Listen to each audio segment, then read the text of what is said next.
Voilà, dernière partie de l'émission avec notre invité, Nordine Kourouchi. C'est vraiment une fierté pour nous, un honneur de le recevoir. Cet ancien joueur donc de plusieurs clubs français, notamment il a donné un coup de main à la sélection d'Algérie, mais il n'est pas resté là-bas pour des raisons diverses et variées.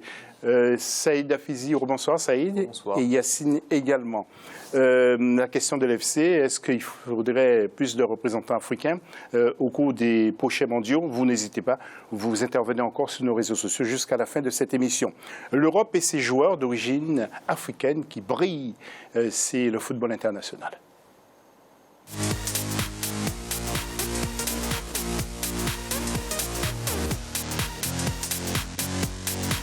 Le Pogba, par exemple, qui est de parents guinéens.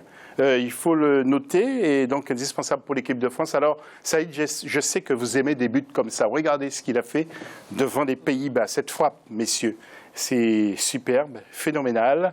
Regardez ce qu'il fait, il prend son temps, et boum.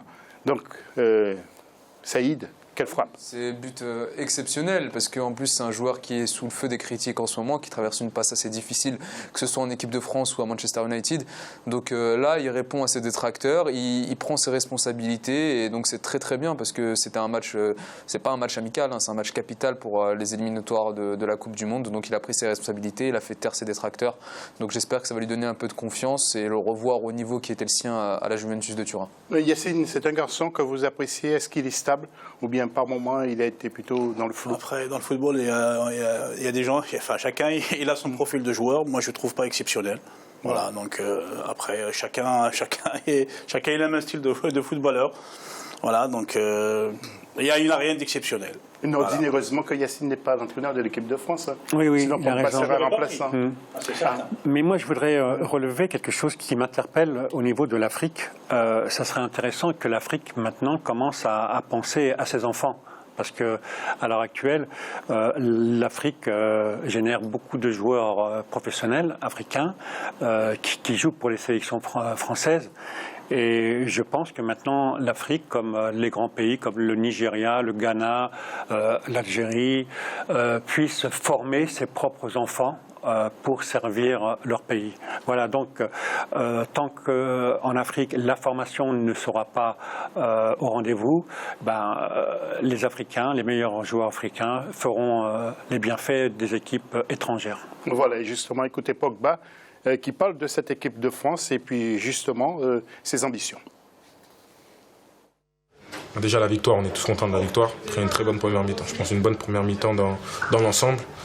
Beaucoup moins dans la deuxième période. Le résultat, il était là, donc on reste content quand même de la victoire et des 3 points. C'est vrai que voilà, c'est une performance qui a surtout apporté à l'équipe aussi. C'est quelque chose qu'il faut faire plus souvent. On essaye de faire plus souvent, d'apporter le maximum pour l'équipe. Et voilà, d'avancer et d'essayer de gagner tous les matchs qui vont venir.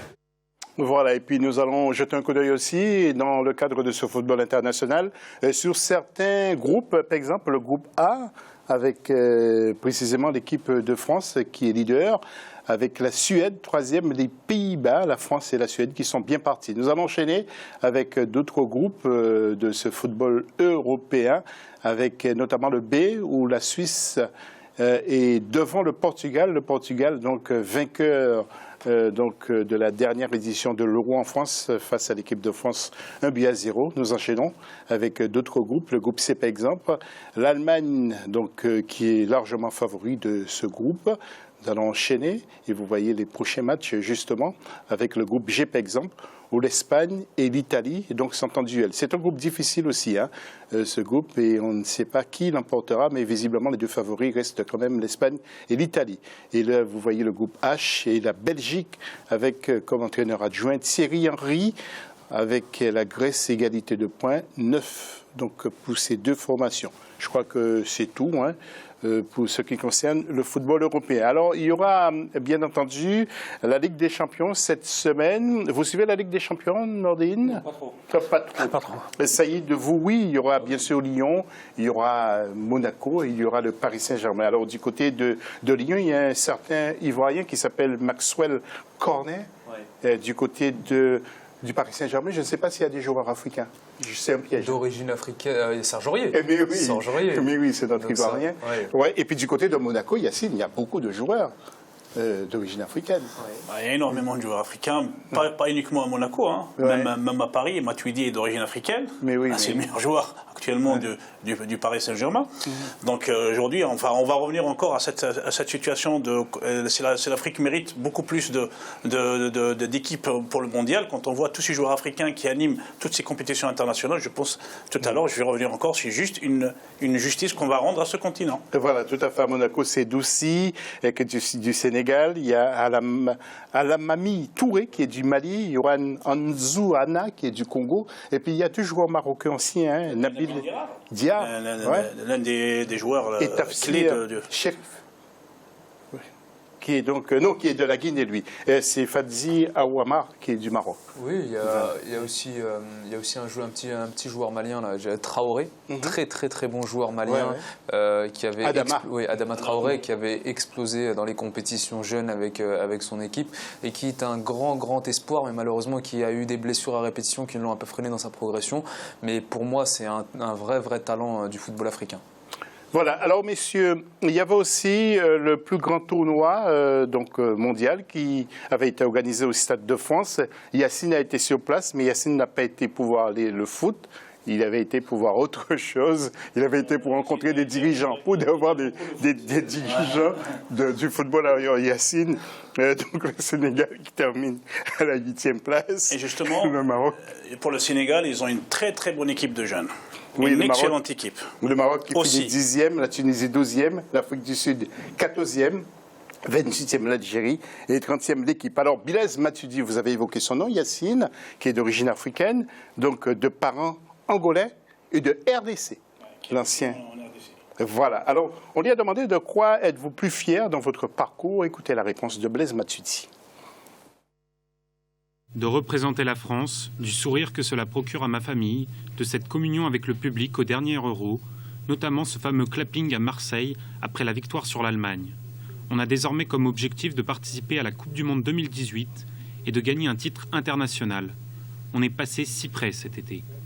Messieurs, un petit mot pour ne pas citer la Danone Cup, le plus grand tournoi du monde qui est organisé par cette grande société de produits laitiers. Alors, c'est une manière de voir des jeunes se révéler ou pas, Nordine? Non.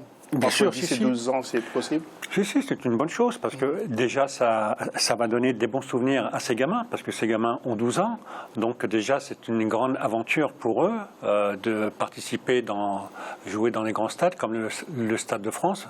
Moi, si j'avais eu l'occasion à 12 ans de jouer au Stade de France, j'aurais été heureux. Donc ça, c'est une chose. La deuxième, c'est de commencer à voir éventuellement le potentiel des joueurs, mais à 12 ans, on ne peut pas définir que ce joueur-là va être bon ou mauvais. Je pense que pour vraiment définir si un joueur peut faire une carrière professionnelle, c'est vers 16 ans. Oui. Mais à 12 ans, c'est une très bonne chose de faire ce genre de tournoi, oui. Nordine, vous avez été révélé à quel âge à peu près? À quel âge on vous a remarqué? Moi, j'ai commencé comme tout le monde, comme tous les Parisiens en Île-de-France. Je suis parti à Valenciennes en étant stagiaire professionnel à 20 ans. C'était un peu tard. J'étais formé ici, mais à 20 ans. Ça veut dire que,